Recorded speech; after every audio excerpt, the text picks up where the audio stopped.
انسان ها سه دسته هستند: کسانی که خوبی رو انجام میدن، بدی رو انجام نمیدن، اینها قبول شدن. دو، کسانی که خوبی رو انجام میدن، بدی رو انجام میدن، هر دوتا با هم، اینها عمل صالح با عمل طالح قاطی کردن، خیر و برکت ندارن، باز بدن. سوم، عمل بد انجام میدن، عمل خوب اصلا انجام نمیدن، اینها بدترینن. پس سه گروه انسان ها داریم: دو گروهش بدن و بدترینن، یک گروهش خوبه. سوال اینجا مطرحه: شما دوست دارید کدوم یکی از این سه تا گروه باشید؟ اونهایی که همه خوبی انجام میدن بدی انجام نمیدن، یا اونهایی که هم خوبی و هم بدی انجام میدن، یا اونهایی که بدی انجام میدن خوبی اصلا انجام نمیدن؟ جواب سوال دسته اول. محمد علی میگه دسته انجام نمیدن. جواب سوال دسته اول. محمد علی میگه دسته اول. جواب سوال دوم: آیا ما اولی هستیم یا دومی هستیم؟ سومی الحمدلله نیستید، سومی نیستید. اولی شاید باشن خیلی ها، ولی من خودم اولی نیستم، دومی هستم، اما از خدا امید دارم که اولی باشم. بهترین کدومه که کدوم یکی باشیم؟ همه دوست داریم اولی باشیم، پس چرا دومی هستیم؟ چرا دومی هستیم؟ اگه دوست داری اولی باشید چرا دومی هستیم؟ گاه وقتی کارهای خوب انجام میدیم، گاه وقتی هم به سرمون میزنیم، گاه وقتی خوب بیداریم، گاه وقتی هم چرت میزنیم.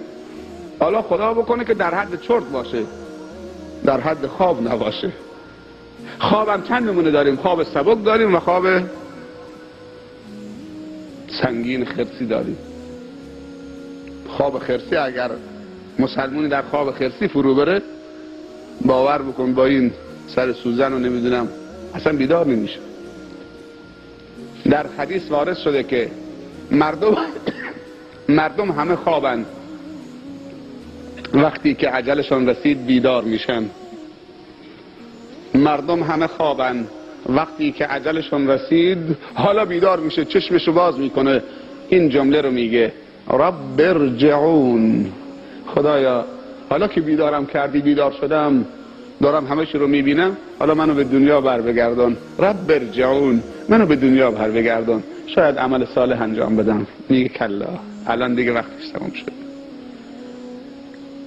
یک چیز اینجا من میخوام اول به خودم بگم، بعد به برادرای بسیار عزیزم که تو این سرما نشستن و واقعا عزیزن. نشستن شما تو این سرما به خاطر خدا این یک آزمایشه و تو این آزمایش قبول شدید. اینجا بالای سر من تروال زیر افتاده، پای منم فتوس فرشه، تقریبا اینجا چه گرمتره، ولی اونجا خیلی سرده. آزمایش خداوندیه. الحمدلله قبول شدید. پس مردم خوابن، وقتی اجلشون رسید بیدار میشن، فریاد میزنن: رب ارجعون، خدایا منو بر بگردون، شاید عمل صالح انجام بدم. مواظب باشید که خواب نیفتید، چشمتون باز باشه ولی خواب باشید. منظور خواب غفلته. اما خواب بعد از نماز عشا و زود خوابیدن که زود بلند شدن، این نعمته. و سنت اینه که وقتی کسی از خواب بیدار میشه، اگر دیدیدش که از خواب بیدار شده، اینو بهش بگو: نومن ثباتن، نومن ثباتن و جعلنا نومکم ثباتا. سوره نبأ است. ما خواب و سبب راحتی بدن تو قرار دادیم. نومن ثباتا.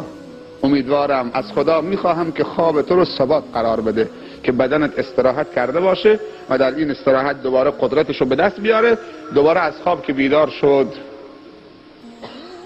دنبال رضای خدا حرکت بکنه. قدرت داشته باشه که بندگی خدا بکنه. این خواب ارزش داره. لیبلوکم. حالا کلمات بعدیش هم دقت بکنید، الان تمامه. لیبلوکم، تا اینکه شما رو آزمایش بکند، مورد آزمایش قرار بدهد.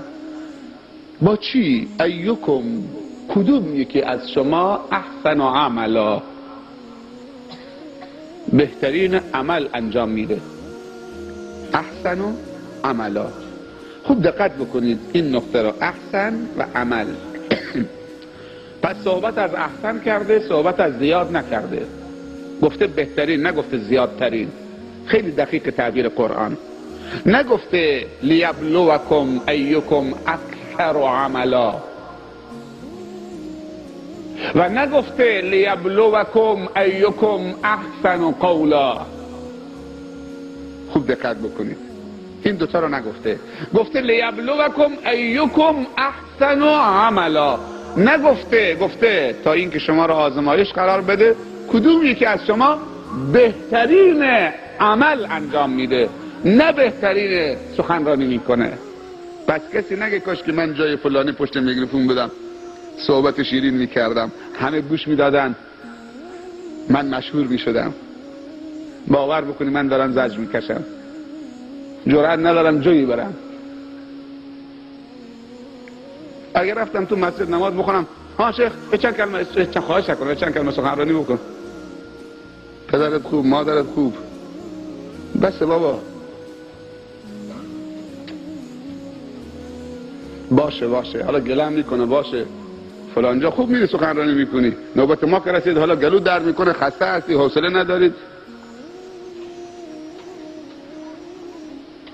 آدم وقتی زیاد بگه اشتباهش هم زیاد میشه، مسئولیتش هم زیاد میشه. من خیلی مشکل دارم با این گفتنم.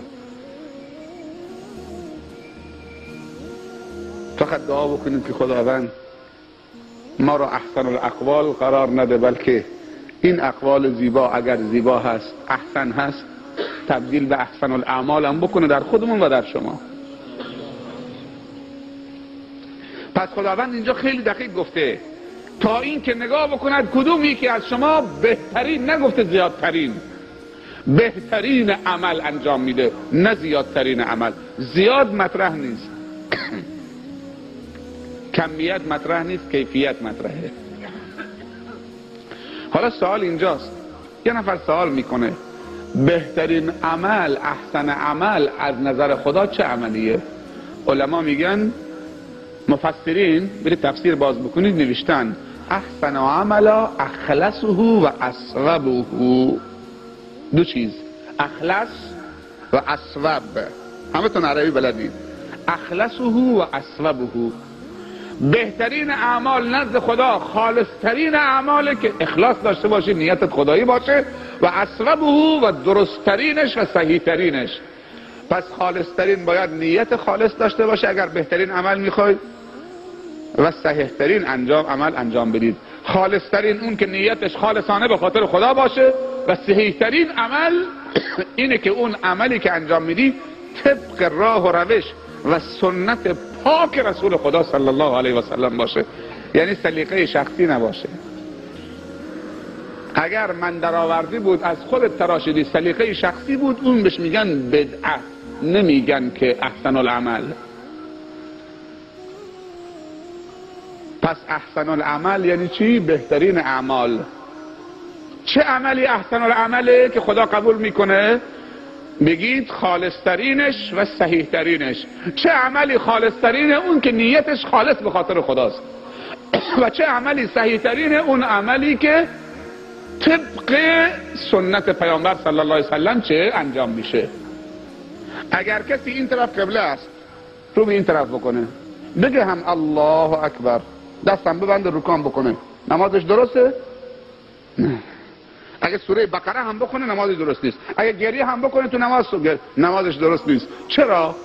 خب حرکت داره انجام میده. نه، اینجا یک نقطهش انجام نداده، پیروی نکرده. پیامبر گفته باید در نماز رو به قبله بیستید.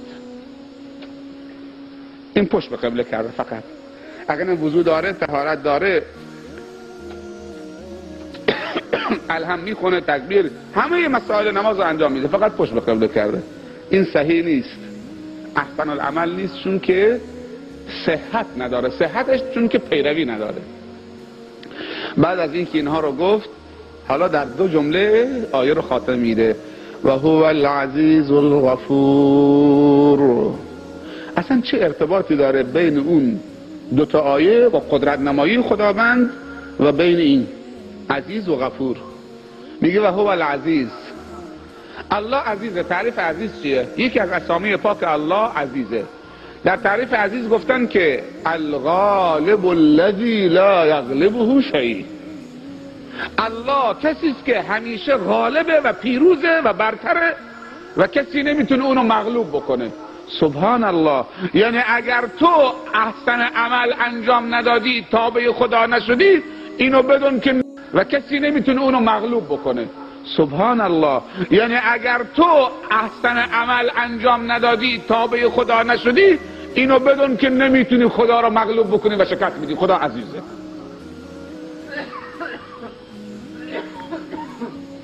یه بار دیگه، چرا کلمه عزیز بعد از احسن العمل آمده؟ ای بنده ضعیف، اگر تابع خدا نشدی، خدا میگه تابع من نشدید و احسن العمل انجام ندادید و معصیت کردید و بدترین عمل انجام دادید، اینو بدون که نمیتونید در روی زمین منو شکست بدید. من عزیزم، کسی که غالبم و هیچ موقع مغلوب نیستم و کسی نمیتونه منو مغلوب بکنه. پس این فکر خامو از کلت بیرون بکن، عمل صالح انجام بده، احسن العمل انجام بده، عمل بد انجام نده که نمیتونی منو شکست بدی. رک و پوسکنده. قرآن ها اینا دو آیشه، ما داریم سریع رد میشیم. اون چیزایی که اینجا نوشتم الان یادداشت کردم، همطور که نشسته بودم، همه فرصت نیست که بگم. خب اگر اینطور باشه کسی امید به رحمت خدا پیدا نمیکنه. همه صحبت از مشت و لگد و من قدرتمندم، من میتونم همه رو شکست بدم. دنبالش را چی میگه؟ در امیدم باز میکنه. و هو العزیز و الغفور. تناسب عزیز با غفور. اما خوب گوش بدن عزیزان من، حتی اون کسی که دور نشسته تو تاریکی من نمیبینم. و هو العزیز و نمیتونه شکستش بده اگه معصیت کردی، اما اینم بدون که و هو الغفور و الغفور هم هست. یعنی چی؟ اگه یه زمانی شیطان گول زد رفت معصیت کردی، خب خدا که نمیتونه شکست بدید. حالا خدا میگه که اگه یه زمانی شیطان گول زد رفت معصیت کردی، عمل بد انجام دادی، اینو بدون که اگر توبه کردی، پشیمان شدی، خدا غفورم هست، گذشته رو فراموش میکنه، تحویلت هم میگیره. سبحان الله. با وجودی که میتونه مشت و لگدت بزنه، شکستت بده، مهربانی هم میکنه. در اوج قدرت تواضع میکنه، معذرت میپذیره. الغفور. اگر کسی آمد نمیره، نمیگه برو، حالا که سرت به سنگ خورده حالا آمدی، من و تو شاید بگیم ها فلانی داخل مسجد هسته. یک برادری که مبتلا به اعتیاد بود، یه زمانی آمده بود تو مسجد حاجی یوسف، تو مسجد ما به سرود. بعد یکی از پیرمردا تا دیده بود که این معتاد مسکین آمده داخل مسجد، دستش گرفته بود پرتش کرده بود از مسجد بیرون. ای دزد، حالا آمدی که ساعت مسجد بدزدی؟ نه، این الان در خانه خدا رفته. اگه در خانه خودش میرفت چه کار میکرد؟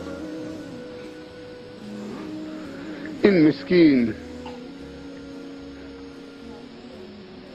مسکینی که بهش ظلم شده، ملاها و علما و خطبا بهش ظلم کردن تا معتاد شده. میدونی چرا ظلم کردن؟ برای جوانا حرکت نکردن، آستین بالا نزدن، جوانو تحویل نگرفتن، جوانو بی محل کردن. تو خانه نشستن علما که مردم بیان دستبوسشون باشن، قرآن پشت چشم میذاره و اصلا دستش هم نکشیده و هیچ حرکتی در جامعه نمی کنه. خود طبیعیه که وقتی در جامعه بارندگی نشه قحطی میشه، علف ها خوش میشن، زمین خوش میشه. و وقتی صحبت‌های دینی در جامعه نشه دلها خوش میشه.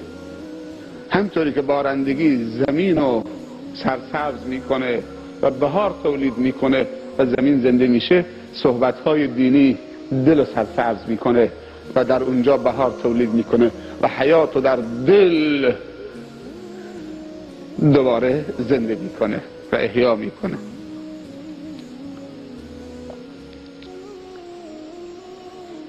تو دل اون معتاد رو شکافتید. معتادا خیلی آدمای ظریفی هستن، خیلی مساکین شکار شدن. اکثر کسانی که آدمای دلپاکی بودن، اونایی که اینا رو معتاد میکنن اونا معتاد نمیشن. باور بکنید اونایی که تجارت مواد مخدر میکنن اونا معتاد نمیشن.